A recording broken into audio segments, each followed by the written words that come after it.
And here we go. All right, so what I'm doing is I'm going to go to Eventbrite and I'm going to log in. And I will give you this login information off the recording. All right.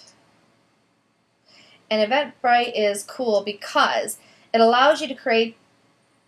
Yes, can you see my screen?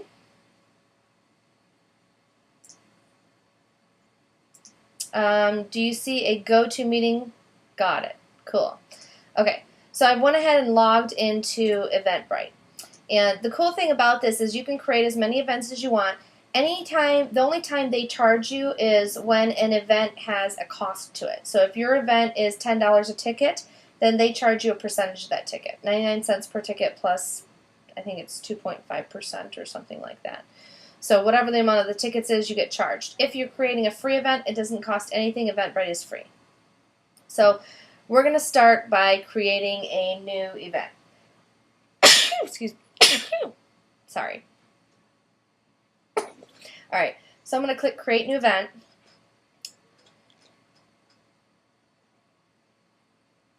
I don't know why it's scrolled me down here. And here we go. So I'm going to let you kind of dictate this event. Let's start with one of your events. What is the title of the event?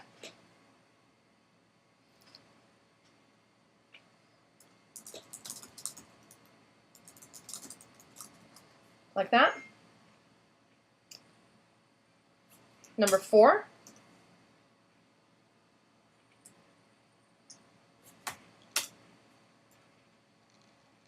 Oh. Like that. Okay, we're going to create a ticket. You have to create a ticket. So, core for lab number 1. Price is free. Quantity available. 25. Advanced options. Do you want to start this on a specific day and time?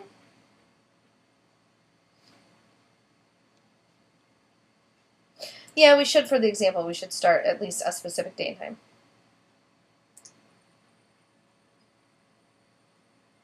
Tomorrow?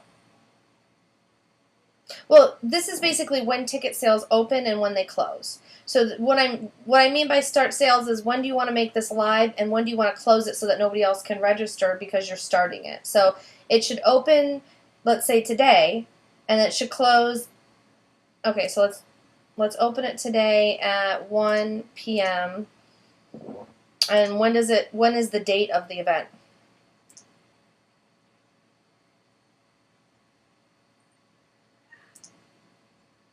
Okay. And what time is it going to start at? Okay. All right. So there's no minimum tickets per order or anything like that. We're going to go ahead and hit save. All right, let's try that and hit save. All right, I just included the ticket fees in it, and they're free, so it doesn't matter, that last part. Did you see what I did? Okay. So now, add event details. This is where I typically just insert the image. So do you have a PDF?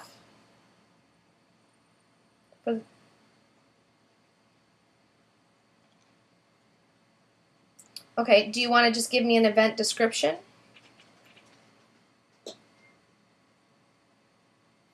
Okay, I'm going to go ahead and pretend like I had a PDF that I created and I will insert it. Inserting it is literally, this editor right here is a WYSIWYG editor. Have you ever worked with one of those? It's just like a Word document. So you can start typing and type your event if you want, or in my case, I take that PDF. I'm going to click on this little image right here that says Insert Edit Image. It'll bring up a pop-up. I will go ahead and browse my computer. And I will browse. I'm going to go to my computer. I'm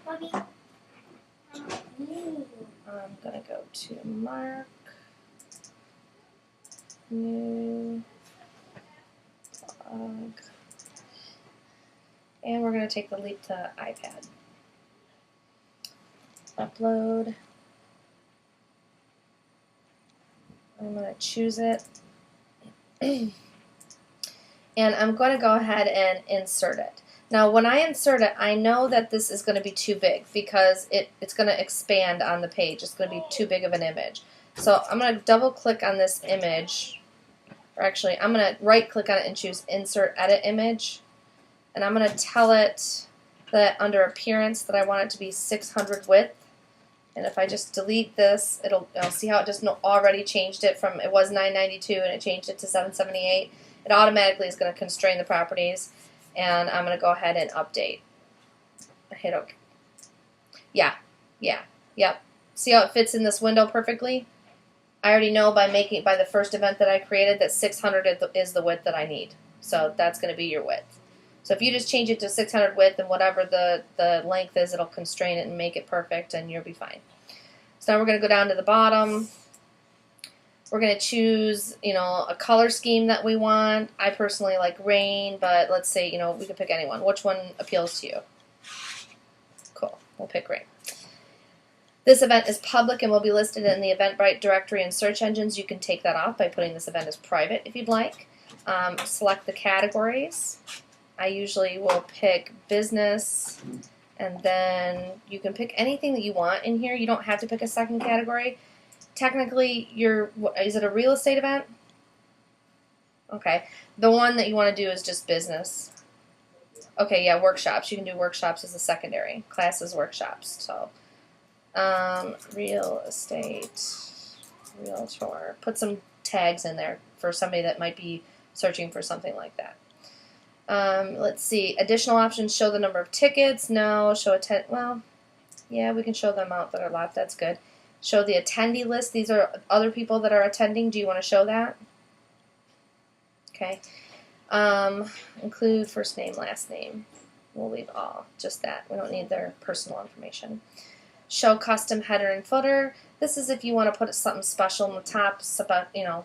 We're going to leave that blank. Track registration. If you want to set up Google Analytics so you can track how many people have clicked on this site and, not just registered, but how many people are actually viewing the site and have, gone to different links on the site. You can. So that's setting up Google Analytics. It's kind of a different thing. On the right-hand side, you want to come back up to the top.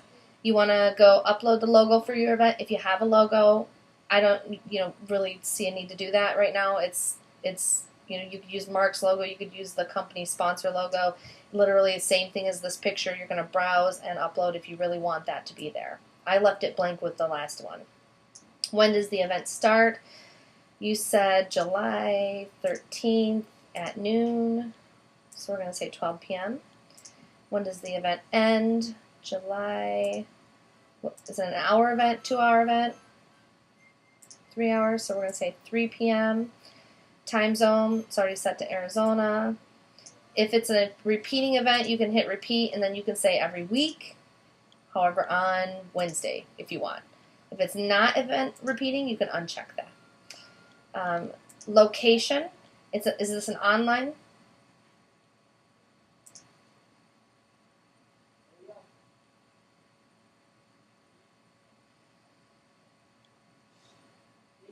If this is a repeat event, do they have to register once or multiple times? I'm not really 100% sure.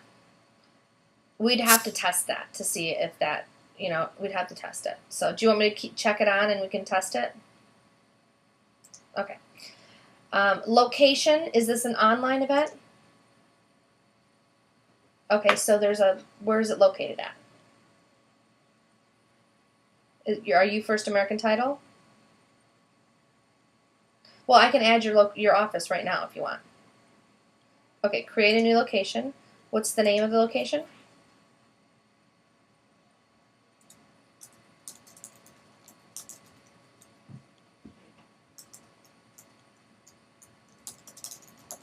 Address?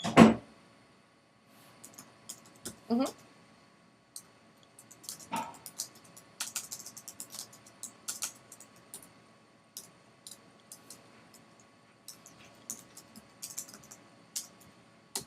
Scottsdale?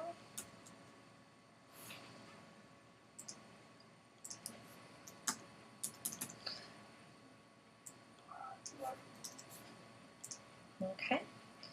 And under here you can uncheck or check the Google Maps. So that's kind of a cool thing. Yeah. So add host. Right now this one says Mark Taylor and Teresa St. John. We can create a new one. So we can say Mark Taylor and, do you want me to put your whole name?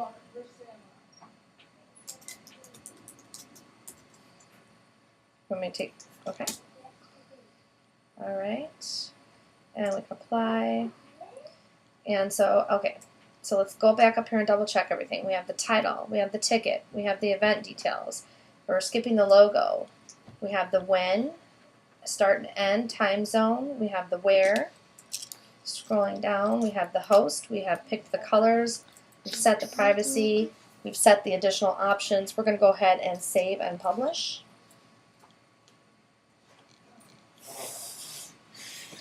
And there you go. So you can, once it's published, you can send invitations, publicize your event, add customized attendee information, all that's in there. Or you can close that out and you have the same exact information over here. So here's our information. Here's our event URL. Give me 1 second. So this is how you make an event. This is the end of the tutorial of how to make an event.